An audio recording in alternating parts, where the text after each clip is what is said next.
Ons is besig om te kyk na die boeke van Korintiërs. Nou in die vorige lesie het ons 1 Korintiërs bespreek. Nou 2 Korintiërs was geskryf terwyl Paulus in Filippi was. Nou die eerste 2 lesies wat ons nog gekyk het ons gekyk na die tekortkominge wat hierdie spesifieke gemeente gehad het. Paulus het gepraat oor verslawings, die oneenigheid in die gemeente, seksuele sondes, egskeidings en afgodsrituele. Want dan het hy hulle ook gelos met lessies, soos byvoorbeeld, dis tyd dat hulle oorgaan na sterker geestelike kos, dat partykeer is jy die ene wat die saadjie plant in iemand se geestelike lewe, en partykeer maak iemand anders dit nat, so moenie mismoedig raak nie. Dan is ons besig om 'n huis te bou, waarvan Jesus ons fondasie is. Ons is een liggaam, en ons almal moet die belangrikheid van die Heilige Gees besef. Nou in die eerste brief wat Paulus aan die kerk in Korintiërs geskryf het hy hulle beloof, hy gaan weer by hulle kom kuier. Dit staan in 1 Korintiërs 16 vers 5. Maar ek sal na julle kom nadat ek deur Makedonië gereis het. Maar lyk daar was mense in die gemeente wat oneenigheid begin saai het, veral oor Paulus se beloftes en sy leringe en sy posisie. Ons sien op 'n stadium was Paulus in Korintië, maar dit was in droefheid. Dit staan in 2 Korintiërs 2 vers 1. En as gevolg van hierdie konflik het Paulus besluit om nie weer by hulle te stop nie, en hy het net deur briewe met hulle gekommunikeer. Nou hierdie het vir die anti-Paulus groepie mense petrol gegee om op die vuur te gooi, want nou lyk dit asof Paulus nie sy beloftes nakom nie, van iemand hy gesê het hy gaan by hulle kom kuier. En hierdie mense wat nou teen Paulus is, sê vir die gemeente, dat Paulus sê ja, maar hy bedoel nee. Dit lyk asof hulle Paulus in die lig van 'n leenaar wil sit, en die probleem daarmee, dan kan sy teachings ook betwyfel word. Paulus antwoord, en hy sê die evangelieboodskap is nie ja, en ek bedoel nee nie. Dit wat hulle al reeds geleer het oor Jesus, oor ons verlossing, oor ons vrymaking is ja en amen, en dit is die volle waarheid. Nou die gemeente bevraagteken Paulus se eerbaarheid, hulle bevraagteken sy opregtheid, hulle bevraagteken sy teachings. Nou imagine jy is Paulus, jy is nou al deur soveel verdrukking om hierdie boodskap van Jesus uit te kry, nie vir jou eie roem nie, maar vir die verlossing van die mense wat jou beskinder. Daar is geen manier dat iemand deur soveel verdrukking gaan en dit nie opreg bedoel nie. Paulus is bereid om hierdeur te gaan, selfs vir 'n gemeente wat hom vals beskuldig. 2 Korintiërs 2 vers 4 sê, want uit groot verdrukking en benoudheid van hart het ek aan julle geskrywe. Paulus sê vir die gemeente dat hy het self al deur vreeslike verdrukking gegaan. 1 vers 8 sê, want ons wil nie hê, broeders, dat julle onbekend moet wees met ons verdrukking nie. Sulke erge gevaar waar hulle die dood in die gesig gestaar het. En op daardie oomblik het jy net een hoop, en dit is die God wat jou uit die dode uit kan opwek.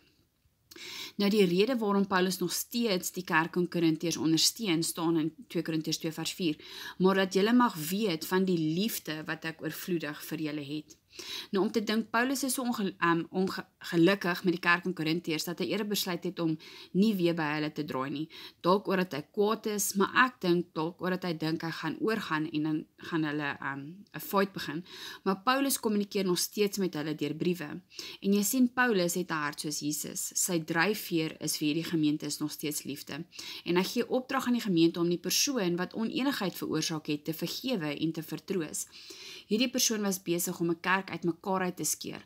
Hy is besig om Paulus te badmouth. Hy is besig om Paulus se leringe te bevraagteken. Maar Paulus sê, vergewe hom en vertrou hom. Nou onthou in die tyd van die disippels was daar nie vinnige kommunikasie soos in ons tyd nie. Enige iemand kon namens Paulus by die gemeente opgedaag het en gevra het vir byvoorbeeld finansiële hulp. En hoe sou die gemeente geweet het of daardie persoon werklik deur Paulus gestuur was of nie? En dit is dan waar hulle aanbevelingsbriewe saamgestuur het om hulle self te bewys. Nou, hoe kan Paulus homself bewys as 'n apostel en 'n evangelis vir Jesus se evangelie? En Paulus antwoord die gemeente, hy sê, my aanbevelingsbrief is julle. Kyk net na die werk wat ek al reeds by julle gedoen het. Maar Paulus beklemtoon weer, dit was nie uit sy eie krag en werke nie, maar alles Jesus. Hy gee vir Jesus die eer vir alles. 2 Korintiërs 3 vers 5, nie dat ons uit onsself bekwaam is om iets uit onsself te bedink nie, maar ons bekwaamheid is uit God. Nou onthou, baie van hierdie gemeentelede is Jode, wat Jesus aanvaar het as hulle saligmaker, maar hulle het groot geword in die wet, en hulle klou vas aan die profeseë wat vir hulle gegee was. En hierso raak ek net aan 2 profeseë wat hulle kan vashou as 'n mooi belofte, 'n belofte van 'n nuwe hart. Dit staan in Esegiel 36 vers 26, en ek sal julle 'n nuwe hart gee en 'n 'n nuwe gees in julle binneste gee, en ek sal die hart van klip uit julle vlees wegneem en julle 'n hart van vlees gee. En dan nog 'n belofte waaraan hulle vasklou is die belofte van 'n nuwe verbond. Maar dit is die verbond wat ek na die dae met die huis van Israel sal sluit, spreek die Here. Ek gee my wet in hulle binneste en skryf dit op hulle harte, en ek sal vir hulle God wees en hulle sal vir my 'n volk wees. So net soos wat ons vasklou aan die belofte dat Jesus gaan terugkom, het die Jode vasgeklou aan die beloftes dat die Messia gaan kom. Nou met sulke mooi beloftes, waarom wil ons as 'n gemeente oor klein dinge beklei? Kom ons fokus eerder op die belofte, en Paulus gebruik hierdie twee beloftes in sy tweede brief. En hy gebruik die ene van die belofte van 'n nuwe hart in 2 Korintiërs 3 vers 3, omdat julle duidelike brief van Christus is deur ons geskrywe met die Gees, nie op kliptafels nie, maar op die vleestafels van die hart. So Paulus is eintlik besig met woordspeling hierso. Hy weet wie sy skare is, hy weet dit is Jode, en almal van hulle wag vir die Messias om te kom, want dan gaan hulle 'n nuwe hart kry, en Paulus gebruik hierdie vers om hulle te motiveer om beter Christene te wees, om te fokus op die geestelike, nie op die vleeslike nie. En dan gebruik hy ook die belofte van die nuwe verbond in 2 Korintiërs 3 vers 6. Ons is dienaars van 'n nuwe verbond. So die mense is kwaad vir Paulus, hulle is besig om oneenigheid te maak in die kerk, en Paulus gebruik hulle beloftes in die Ou Testament om hulle net weer by mekaar te kry, om hulle net weer gefokus te kry op die regte ding. Paulus herinner die gemeente aan die werklike rede van die evangelie, 'n nuwe verbond, die Heilige Gees in ons, op ons harte geskryf, en dit is alleenlik moontlik deur Jesus wat op die kruis gesterf het, en nou beklei hulle oor klein dinge. Hierdie nuwe verbond is soveel groter en beter, met meer heerlikheid as die ou verbond. Die ou verbond was die wet, en die nuwe verbond is die Heilige Gees. Die ou verbond bring dood, maar die nuwe verbond bring lewe. As jy die heeltyd net fokus op die reëls en die wette in die Bybel, dan gaan jy mismoedig voel. Jy gaan voel jy gaan nooit alles kan regkry nie. Dit wys ons tekortkominge. Maar sonder die wet het ons nooit besef dat ons kort Jesus nie. En Jesus bring vir ons die nuwe verbond, die Heilige Gees, wat jou sal help met al jou tekortkominge. Doen jy so ver as wat jy kan, en die Heilige Gees sal die res doen. Dit bring blydskap, verligting, vertroosting. Daarom kan ons sê dat die wet bring dood, maar die Gees bring lewe. Toe Moses die wet ontvang het by berg Saai, het hy afgekom met 'n gesig wat skyn. Dit staan in Eksodus 34 vers 29. En toe Moses van die berg Saai afdaal, het Moses nie geweet dat die vel van sy gesig blink, omdat hy met hom gespreek het nie. En elke keer as Moses met die volk gepraat het, het hy sy gesig toegemaak met 'n sluier. Nou Moses se gesig het geblink, maar nie vir altyd nie, dit het dowwer geraak. Maar oordat Moses die sluier gedra het, was die volk nie bewus van die tydelikheid daarvan nie. Paulus gebruik hierdie verduideliking om vir die volk te wys dat met die ontvang van die wet het Moses 'n heerlikheid ontvang. Sy gesig het geblink, maar dit het dof geraak met tyd, want die wet is nie volhoubaar nie. Die wet is vervang met iets groters, met iets meer permanent, 'n heerlikheid wat nooit gaan dof raak nie. Hy beskryf dit as 'n heerlikheid tot heerlikheid. Maar die probleem, oordat Moses nie die sluier afgehaal het voor die volk nie, het die volk nie besef Moses se heerlikheid gaan weg nie. En Paulus sê tot vandag nog is daar mense wat dit nie besef nie. Is daar mense wat na Moses se wet kyk met 'n bedekking.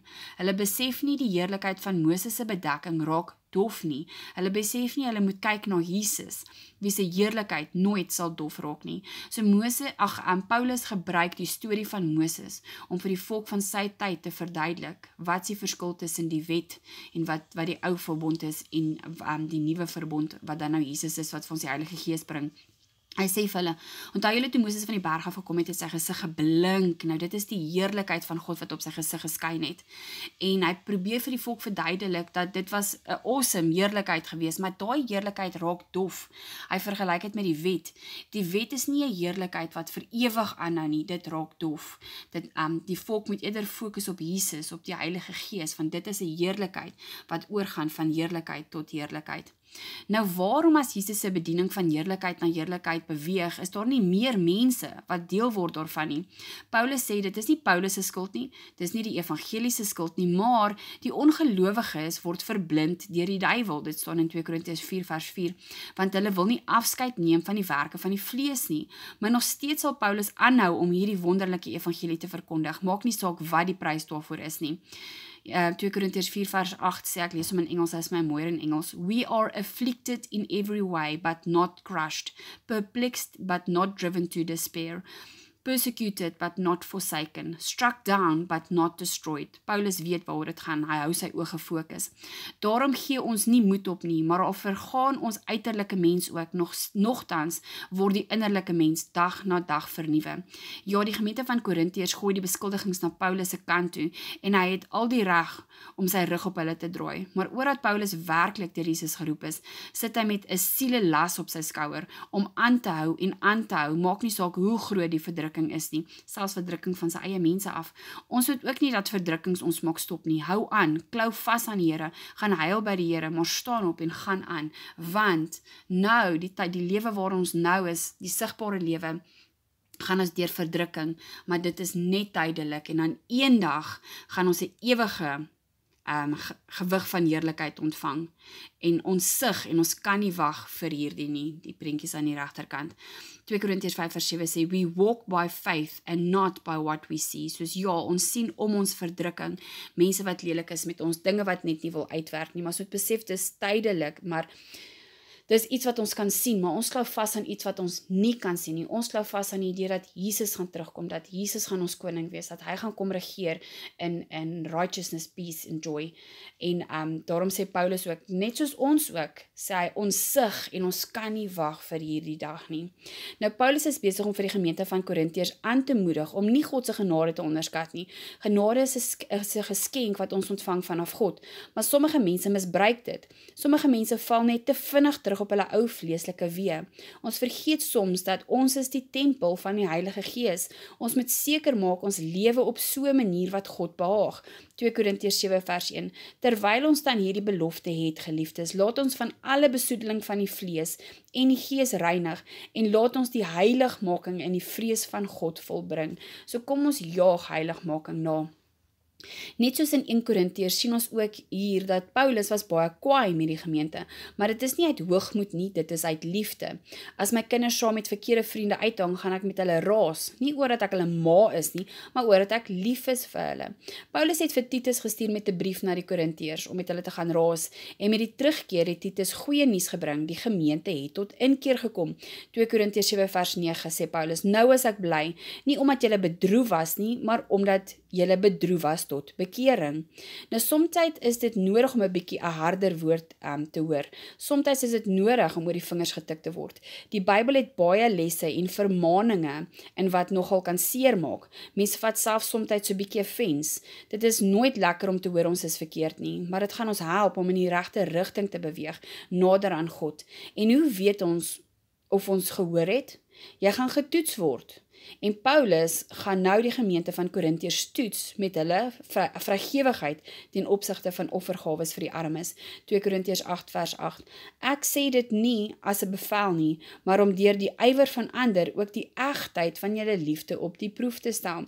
So Paulus stuur vir Titus met 'n baie kwaai brief en hy raas met die gemeente in Korintiërs, en Titus kom terug en sê hulle het tot inkeer gekom, hulle het besef hulle is verkeerd, en Paulus is baie bly, en nou sê Paulus, wel, ek gaan hierdie gemeente toets. Ek gaan toets en kyk of hulle bereid is om finansiëel die armes te ondersteun.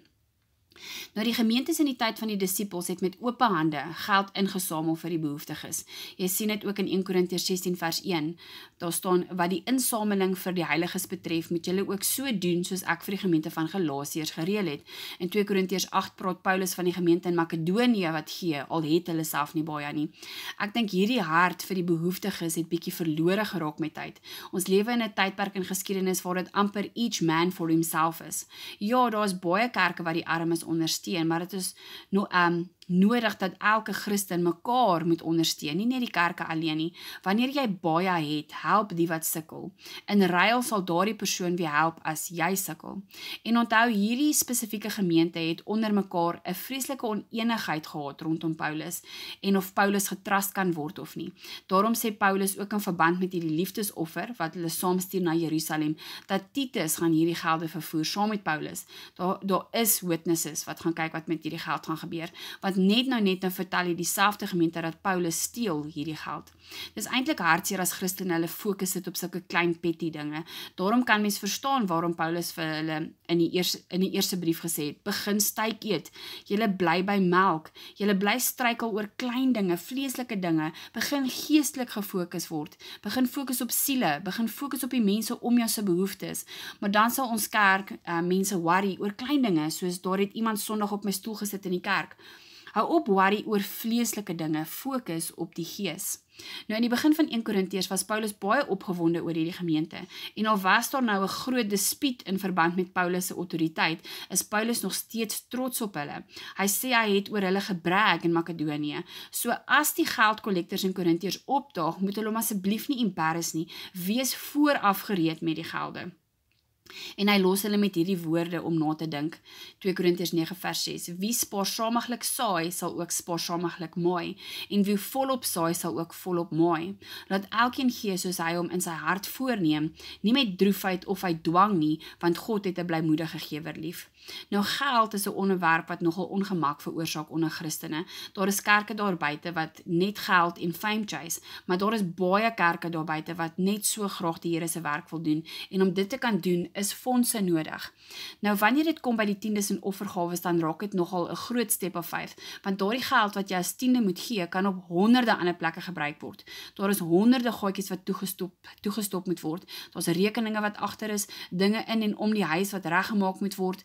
Nou ek glo hoekom hierdie so 'n sensitiewe onderwerp is, en hoekom se baie mense stry as dit kom by tiendes, is die vyand weet waar lê jou deurbraak in jou finansies, en dit lê in saai. En as hy jou kan maak twyfel in daardie beginsel, dan gaan finansies elke maand soos 'n berg voor jou lê. In Maleagi sê God dat ons kan hom toets op hierdie beginsel, of hy nie dalk die vensters van die hemele vir jou sal oopmaak nie. En hier in Korintiërs is daar ook 'n belofte oor die saai beginsel. 2 Korintiërs 9 vers 8. En God het mag om alle genade oorvloedig oor julle te laat wees, sodat julle altyd in alle opsigte volop kan hê en oorvloedig kan wees tot elke goeie werk. So Paulus, soos ek sê, het geraas met die gemeente oor dat hulle vreeslike oneenigheid saai, en hulle is besig om Paulus te beskinder, en hy stuur 'n brief en hy raas, en met die terugkeer toe sê Titus nie, hulle het tot inkeer gekom, en Paulus sê, wel, kom ons toets hulle, en hy toets hulle in die area van finansies. Hy kyk of die gemeente bereidwillig is om die armes te ondersteun finansiëel. Hy stuur sommer in die brief en sê asseblief, wees gereed met die geld. Moenie laat die mense al die pad van Jerusalem afkom en julle het nog nie eers fondsinsameling gehou nie. En dan sê Paulus vir hulle dat jy moet dit nie gee oor dat ek so sê nie, gee oor dat jy 'n blymoedige hart het, en dit is, ons kan hierdie beginsel ook gebruik in ons eie finansies en ons eie offerandes.